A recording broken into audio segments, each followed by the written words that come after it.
Welcome, everyone, to the Beacon of Light podcast tonight. We're sorry for missing last week, but we're so excited to be back here tonight, 7:30 Central Time, for anyone who's out there. Please pop in, tell us where you're from, and share with us a little bit about this conversation that we're going to be having tonight. Tonight, I want to introduce everyone to an amazing woman, and this woman, her name is Stacey Lucas. Say hello, Stacey. Hi, everybody.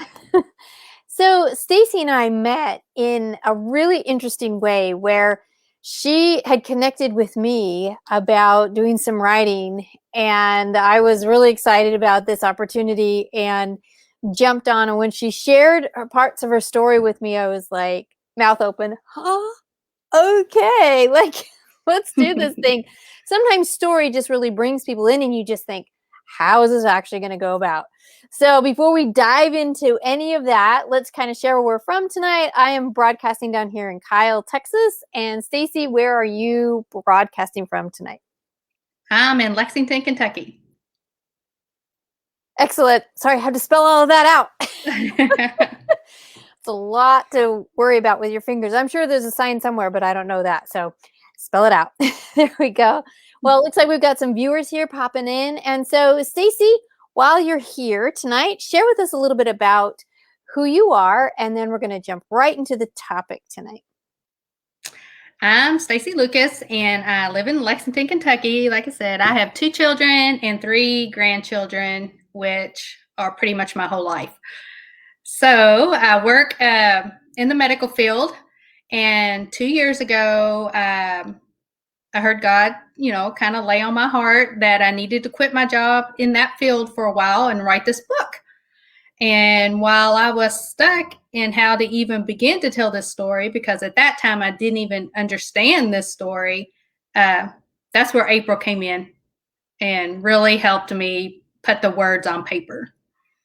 Yes, and that has been such an incredible time to have been a part of that writing and listening to the story and then transcribe the journals, understanding and putting it in, story format, and that ability where, sometimes in our journaling, we really have to do a lot of processing. So journals are fantastic to grab from, and then we have to take all that's there, understand it, and then produce the writing. And so it was really a joy for me to get in to understand who Stacey was. And it's something so much deeper than interviewing, right? It's this real connection and bond. And Stacey's story pulls you in anyway. And we're going to share a little bit about that story, but that's not going to be the full focus.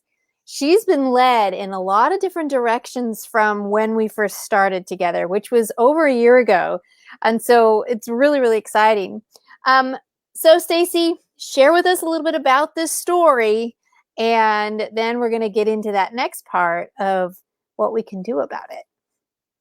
Okay. My story actually started 8 years ago. I can't believe it's already been that long.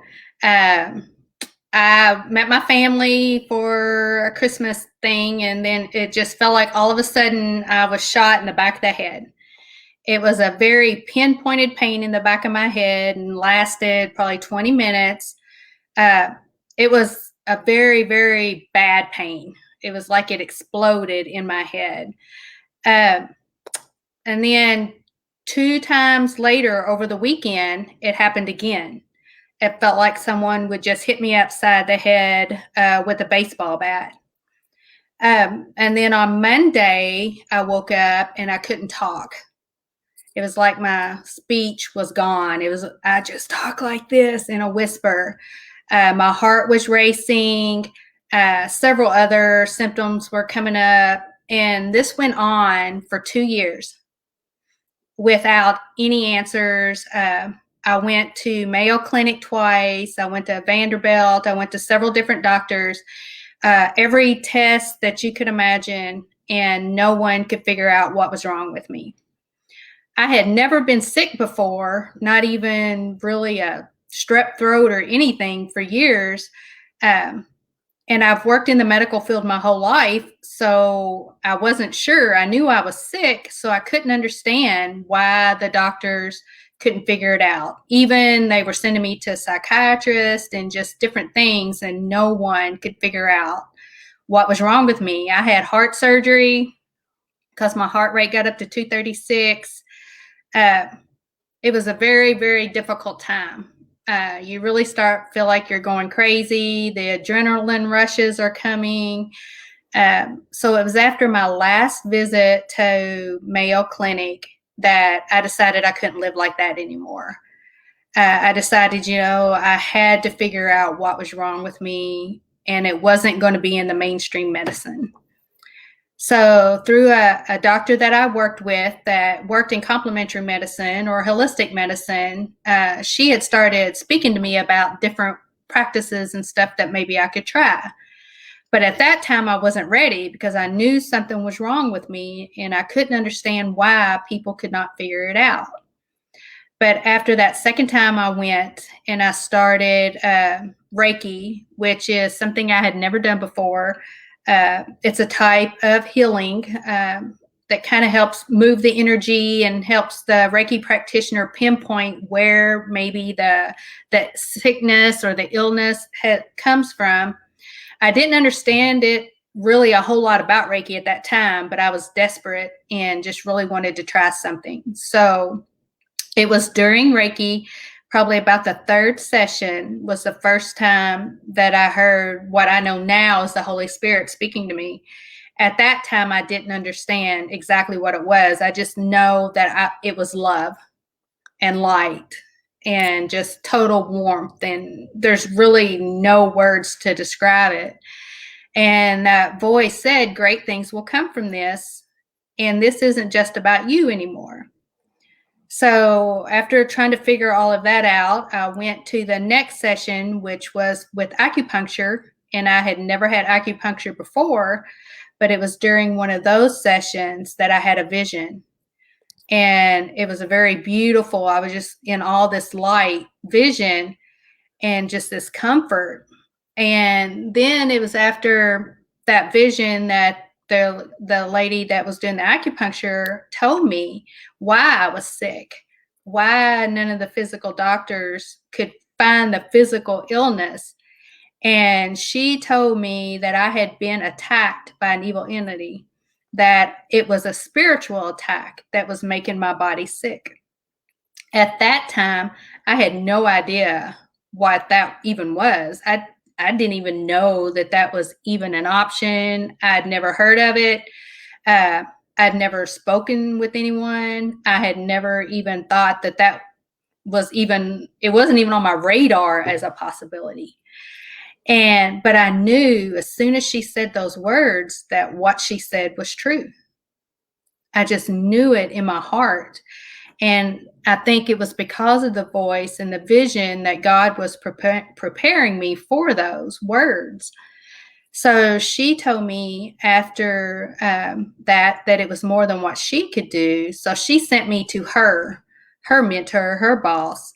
And so it was during that it was during acupuncture. He had told me he was a Christian. He had told me that he knew as a child that this was something that God had brought into his life, that something that God was going to use him for. And so I was laying on the table, still not knowing what to expect. And he starts sticking the needles in, and the pain was excruciating. I don't know if it was just the physical pain, but it was like it was emotional pain. It felt like it was coming from everywhere in my body. And after about 15 minutes of that, I was crying, and I was finally just cried out. I was like, Jesus, I can't do this anymore. Please help me. And it was in that moment that I saw Jesus. And he was standing at my head, and he had his hands at my head, and he had light coming from his hands. And he said, breathe in the light. Just breathe in the light. And so I started just focusing on just bringing that light through my whole body, just picturing it going through everywhere in my body. And after just a few minutes, I'm not for sure how long it actually was. I was just so overwhelmed with the love of it. The pain went away. everything just went away. And after just a few more minutes, the acupuncture, the guy that was helping me with that, came in, and I was healed. Everything was gone. From that moment, I never had another symptom after 2 years. And all I felt was just this comfort and this peace. But I didn't understand. I wasn't a practicing Christian at that time. I was a Christian. I believed in everything, but I wasn't actively. I was not living a good lifestyle at that time. And so, although I didn't understand what exactly had taken place, I did know that I was healed. And so, from that point on, for the next 6 years until now, was the hard part, because I realized that even though my physical body was healed, um, that my spiritual and my soul still needed a whole lot of work. So the next 6 years, all the way up till now, I'm still working. It was learning what happened, developing that relationship with God, reading the Bible, doing a lot of soul work, really starting to focus on my physical body, and just realized, like my book says, it's a journey to complete healing. And complete healing is so much more than what your physical body feels like. So that is like the condensed version of my story. So much has happened between that. God has led me to so many different places and so many amazing things, until tonight when I'm here with April. Well, I tell you what, it was such an incredible experience to read through and to help write and construct this story. As a And I had ghostwriter, hundreds of journals, so don't let April. She was shocked at how much I had journaled this experience.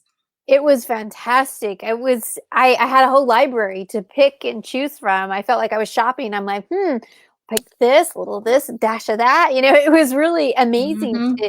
to see how it all kind of gelled together. And what was also interesting as the writer, there were times where I'm like, okay, this looks good. And then I would start and I'm like, nope. Okay, put it over there.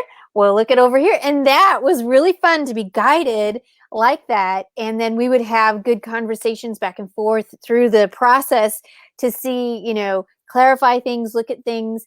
And in fact, there were a few stories that are those That I stories. didn't want to add. Right. She did not want to add, well, I'll just say for embarrassment, for fear, it's too much. It's so heavy. But we need to have an emphasis. And suddenly poetry came into play that helped to summarize a few things, but you still get the emotional connection without having to go through all of the blah, all of Mm-hmm. that depth, but you still get to see and understand, okay, this is where growth is going. So like Miss Stacey said, journeys, they don't really end, right? They have this opportunity for us to really grow and develop. And in that growth and development, I think we all might call it something different. For myself, I call it a learning zone, because that is the place where, we get kind of beat up, roughed up, keep learning, keep growing, keep refining, keep all of those things happening. But then there's a time of rest and reflection and understanding, and then it goes right back into it again. But each time you get stronger and stronger, and that's the journeying about everything. And so, Stacey, now that you've discovered, figured out, and now you're on this other side, and all the reflection and the peace and things have happened there, and now you're journeying forward. What is it now that you want to bring to the people who read this book and beyond? What is it that you want to do? Well, when I first finished reading the book, writing the book, which that was 2 years of rest per se, which was, I'm sure, like April, rest is very hard for some of us, but it was definitely a big part of that journey. That at first I wanted to focus on the fact that spiritual attack happens, and it does. And I've learned so much through that. God has showed me so much through that happening. But the reason that happened to me was because of the emotional, the spiritual, the physical, the mindset that I was in at that time. I had been through a divorce. Uh, I was making poor choices. I was drinking more than I should have been.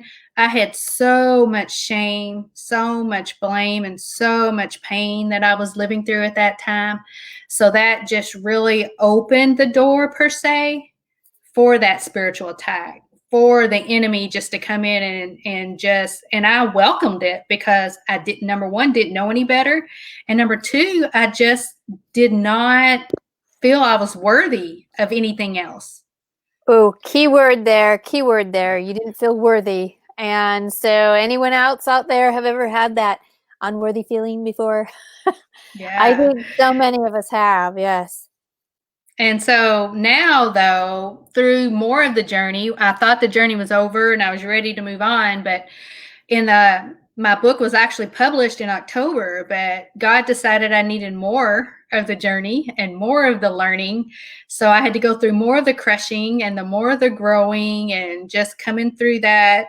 But what I have learned more now on the other side of that is that I've learned these great techniques or these great thought processes that I know will keep that from happening to me again.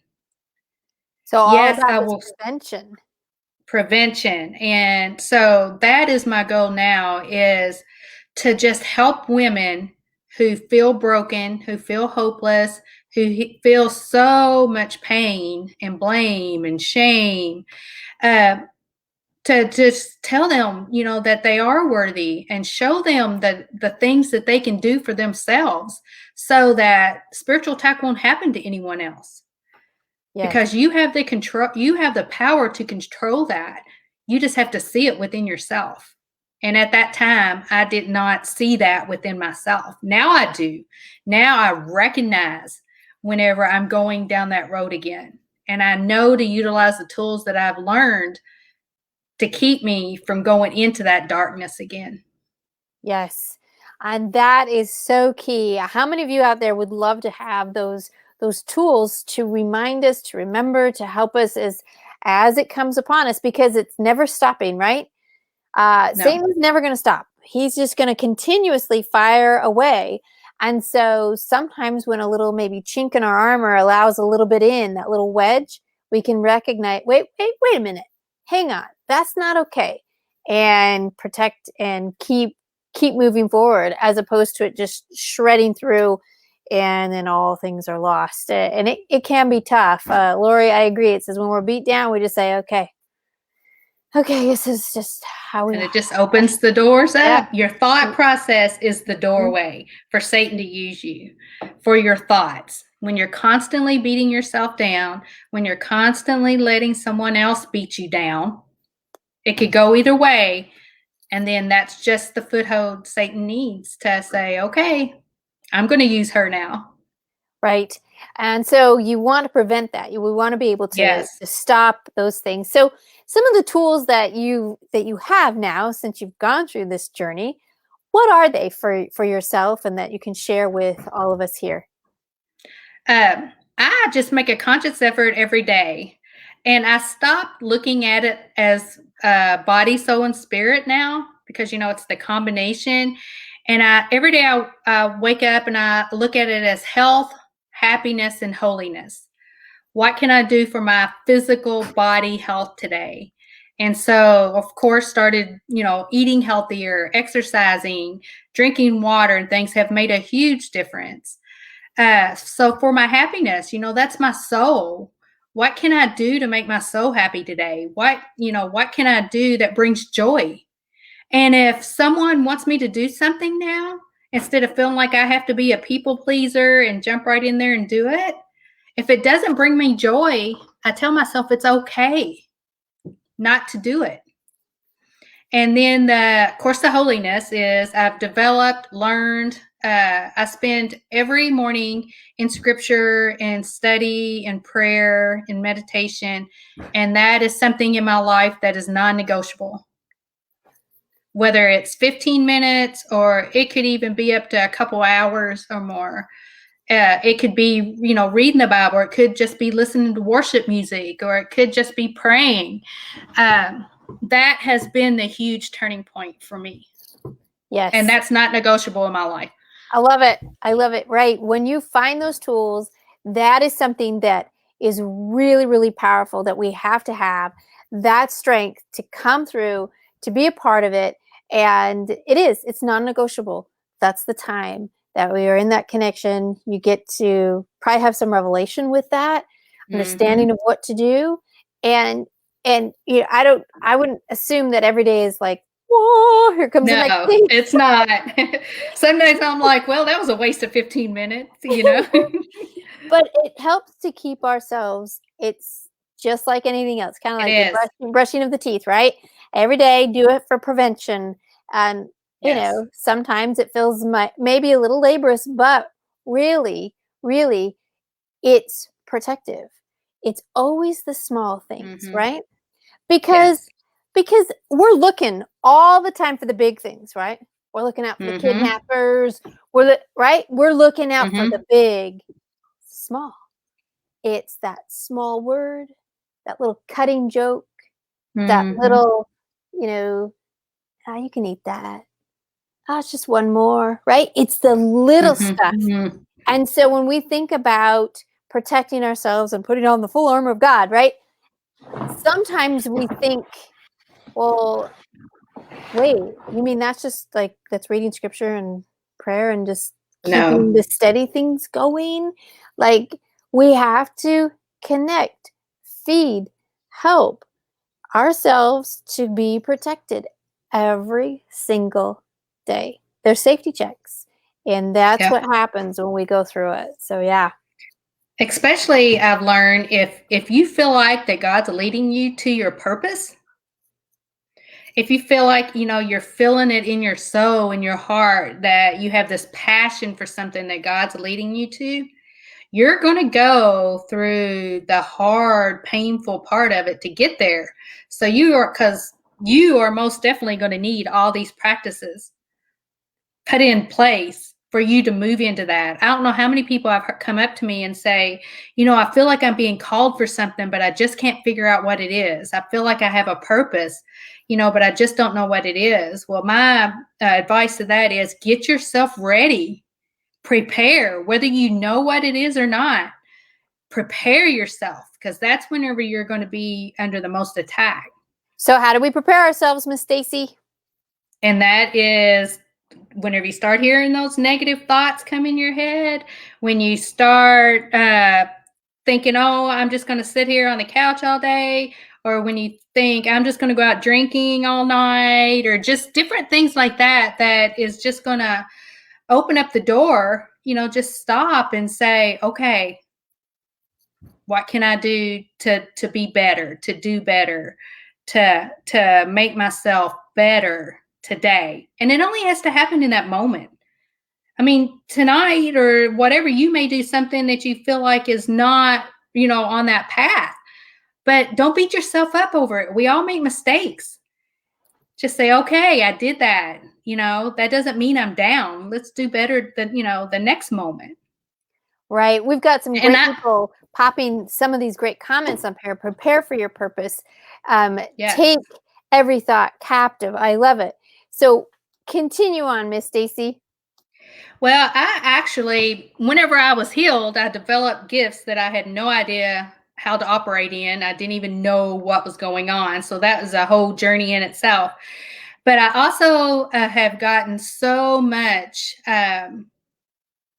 hope and education through volunteering at sex trafficking rescue. That is one of my passions, because there is so much evil in there, and these people, these beautiful women and children who have no idea what's really going on. They really need people like us that have experienced that darkness to really just come in there and just kind of help them walk out of the light, walk into the light. So I created these t-shirts that say, what they are. God says you're worthy. God says you're brave. God says you're lovable. God says you're kind. God says you're forgiven enough.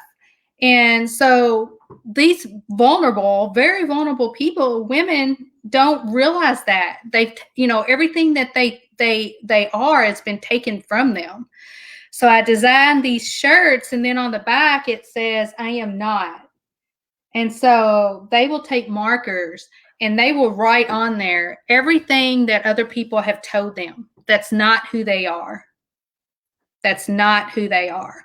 And so then whenever they're having a bad day, or whenever their mind is telling them, I'm a piece of crap, or I'm fat, or I'm ugly, or, I'm a loser, just whatever those negative thoughts are, they can take out their t-shirt and just look at it and say, no, this is who God says I am. This is all that matters. None of that other stuff that people say I am matters. Yes. So, The mindset has such power. yes, your thoughts. Words, thoughts, because those words and thoughts always lead to action. So why not put it in those positive things? Linda loves your Yeah. shirt. Linda says, awesome t-shirt. Thank you. Yes, Linda, Yeah. very, very cool. And it's just so true. It's just that concept. I will never forget when I fully understood it, but it wasn't until I was 43 Mm-hmm. when I Well, I was finally got 50. finally got the impact to really get it, of I don't have to do anything to prove my Who I am. love, who I am, nothing. Mm-hmm. Because I have a life, I have light, therefore I have love. Period. And I have to, for the few years, I really, really had to, I would say, repeat that continuously Mm-hmm. until I fully accepted it. And now, what's so fun, this is kind of a little bit off topic, but the point is, like, my husband will say, "You are beautiful," and I'll say, "Thank you," and I rise into it and say, "Oh, I just Yeah, rise into it exactly. and take it," and like it changes and shifts. And when I look at even pictures of myself, you can see more and more light, more love, more acceptance, because I finally get Exactly. it. I finally get it. So it is really cool to see an actual physical transformation that happens. So that negative voice, that negative mindset is something that we're constantly battling. So we can always look behind us in that dark, face the light, and Like, stay there. exactly. So it's always our And, choice. as women, that is just something very difficult for us to do, just to take that time and just love ourselves. Yeah, No matter what anybody else says about us or what happens in our life, just taking that time, even if it's just 20 minutes a day, if that's all you have, just to spend time with just loving yourself, having grace with yourself. You may mess up, later on in the day, but it doesn't matter. Just take that time and just say, okay, I'm enough. I'm worthy. I am loved. I can do this. What can I do for myself in this moment to keep me strong? right. Because Very, whenever very I was true. going through this, it was moment to moment. I couldn't even think about what was going to happen then, the next day or the next hour. This journey for me has been moment to moment, one step at a time. Yes. So, Lori, I saw your comment there. That part of having the hard time with it still, it's Mhm. okay.